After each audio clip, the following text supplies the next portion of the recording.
안녕하세요. 실전일기의 피터 훗입니다. 7년 전 이번 주에 일기를 쭉 읽다가 눈에 들어온 날이 있었는데 그날은 토요일이었어요. 친구가 놀러 오는 일이 만나고 즐겁고 행복하고 부담이 없어야 되는데 부부 동반 모임이 되다 보니까 살짝 부담이 되는 느낌이 있더라고요. 그 일기를 주제로 해서 인간관계가 숙제처럼 느껴지시는 분들이 아마 있을 거예요. 그런 경우에 대해서 좀 얘기를 해보려고 합니다. 2019년도 첫 번째 주 1월 1일 주 길동이네. 길순이와 아내가 따로 연락하기 시작한 이후로 종종 둘이 먼저 약속을 하고 만나기로 한 다음에 길동이와 내가 마치 소식을 접하듯 우리가 만나기로 한 사실을 알게 되었다. 오늘 만나기로 한 것도 길순이와 아내가 먼저 결정한 다음에 알게 되었다. 나는 아내에게 배달 음식을 시키자고 했지만 아내는 초대하고 배달 음식으로 대접하기가 못내 미안했는지 닭볶음탕을 준비했다. 말로는 별것 아니고 안 힘들다고 우겼지만 절대 그럴 리가 없지 않은가. 결국 길동에 내가 오기도 전에 아내는 지쳤다. 지치고도 지쳤다 말을 못하고 참고 있을 뿐이다. 즐겁게 먹고 이야기하고 10시가 조금 넘어서 길동이네가 돌아갔다. 뒷정리를 다 하고 나서는 일본에서 사온 선물이나 과자가 유통기한이 거의 다 되어가서 숙제같이 느껴지는 일을 다 해낸 것 같아서 기분은 좋지만 역시 힘들었다고 했다. 아내는 아마 다음에도 성심성의껏 음식을 준비할 것이다. 물론 나는 말리겠지만 말려지지 않겠지. 도와줄 수 있는 정도에서만 일을 벌리면 좋겠다. 그래도 아내 덕분에 친구네 부부를 초대해서 즐거운 시간을 보냈다. 다음에 또 만날 때 희동이가 얼마나 커 있을지 궁금하다. 이제 저하고 비슷한 생각을 하시는 분이 많을 거예요. 연초에 만나는 거이기도 했고 신년이 되면 사람들끼리 인사도 많이 하니까 저하고 제 친구가 만나기로 한 약속이 아니고 애초 시작부터 남편 사이에 알게 된 아내들끼리 한 약속이고 연초이고 그러니까 이제 이 만남 자체가 처음 시작부터 부담이 되기 시작했던 것 같아요.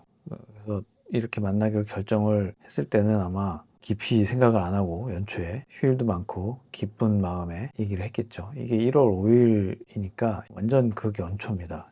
이제 저는 평소에도 아내가 만남을 하거나 이런 걸 할 때 항상 힘이 들어가는 걸 알고 있었거든요. 뭔가 최선을 다해서 소홀하지 않게 누구네 집을 방문할 때도 빈손으로 가지 않고 인간관계를 만들어 나갈 때 내가 이렇게 하지 않으면 상대방이 나에게 무례하다고 생각하거나 서운하거나 뭐 이럴 수 있다는 생각을 본인이 하기 때문에 이렇게 하는 거거든요. 배달 음식만 대접을 하면 초대가 이제 빗발인 초대가 되는, 과거에도 이런 적이 있었어요. 아내가 아내 친구 집들이 초대를 받아서 간 적이 있었는데 그 친구가 어린 딸이 있어서 이해는 가는 상황이긴 했대요. 근데 초대를 해놓고 카레를 해줬다. 근데 카레는 요리가 아니고 이거는 약간 라면에 가까운, 사람을 초대해놓고 대접하기에는 너무 그런 대접을 받고, 대접이라고 할 수 없는 대접을 받고 되게 서운해하고 돌아온 거를 저한테 한번 얘기한 적이 있었습니다. 예전에. 아마 그거랑 비슷한 내용이겠죠. 배달 음식으로 대접을 하면 이거는 대접이 아니다, 이렇게 생각을 했던 것 같습니다. 이 닭볶음탕에 대한 요리 레시피와 요리 방법에 대해서 얘기를 한 건데 별것 아니고 힘들지 않다, 이거 그냥 닭 넣고 끓이면 돼 라고 말은 했지만 이게 2인분 하는 거라, 친구 부부 2명하고 아이까지 해서 총 5명이 먹을 분량을 하는 거는, 요리가 양이 많아지면 힘들어지잖아요. 일단 닭을 2마리는 해야 되는데 한 마리 할 때랑은 손질부터가 2배가 되는 거죠. 냄비의 크기도 2배, 양념 간도 하나 맞춘, 우리가 라면 끓여서 먹어보면 알지만 라면을 1개 끓이는 거랑 2개 끓이는 거랑 별 차이가 없을 것 같지만 갑자기 4개를 끓인다고 치면 물 잡는 것부터가 문제가 생기잖아요. 그런 거랑 비슷합니다. 말로는 별것 아니고 안 힘들다고 얘기는 했는데 자기들끼리 약속을 잡았으니까, 저랑 제 친구랑은 이 약속에 그냥 약간 관객 모드고 우리는 불려 들어간 사람들이고 본인들 둘이서 작당한 일이기 때문에 이렇게 얘기할 수밖에 없죠. 근데 안 힘들 수는 없는 거죠. 길동이네가 오기도 전에 이미 파김치가 되었습니다.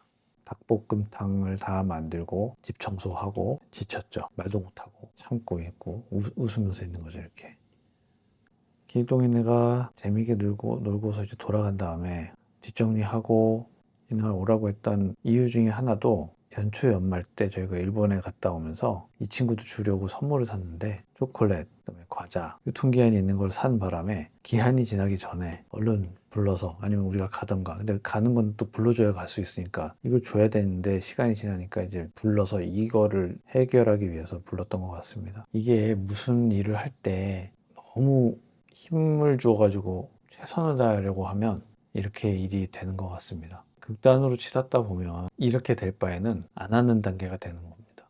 서로 부담이 될 관계가 결국은 될 바에는 관계를 아주 얄팍하게 가져가는 거죠. 대접할 일을 만들지 않는다.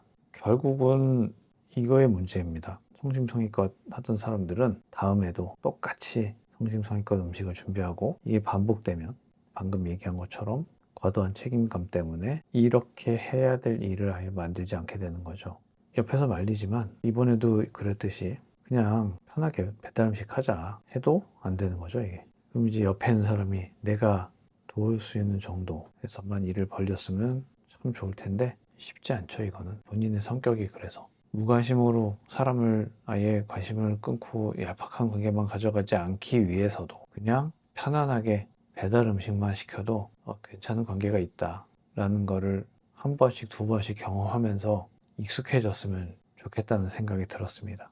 결국은 즐거운 시간을 보냈다 이렇게 하는 게 목적이기 때문에 좀 몸에 힘을 빼고 모든 일에 너무 진심을 다해서 최선을 다해서 그렇게 하지 않았으면, 사실은 그렇게 하지 않아도 됩니다. 나는 양복 안 입었는데 저쪽에 친구가 양복 입고 나오면 나도 양복 입었어야 되나? 이런 생각을 하기 때문에 이거는 남에게도 뭔가 약간 프레셔를 가하는 그런 게 된다고 저는 생각을 합니다. 그래서 지금 현재는 아내도 이런 걸 많이 내려놓고 내가 뭘 사들고 가면 상대방도 뭘 사들고 와야 될 것 같은 느낌이 들잖아요. 그래서 요즘은 그냥 편안하게 가지고 가더라도 과하지 않게 그냥 이렇게 오다 주었어 정도로 할 수 있는 그런 정도 수준으로만 하도록 노력을 하고 있습니다. 이건 노력을 하는 차원에서의 문제지 마음 먹으면 그냥 안 할 수 있는 그런 문제는 아닙니다. 성격 때문이기 때문에 인간과 인간의 관계를 너무 완벽하게 이렇게 딱 서로 격을 막 맞춰서 그렇게 하고 있지 않아도 된다는 거를 헐렁헐렁하게 해가면서 한 번, 두 번 경험해보고 좀 풀어졌으면 하는 그런 생각입니다.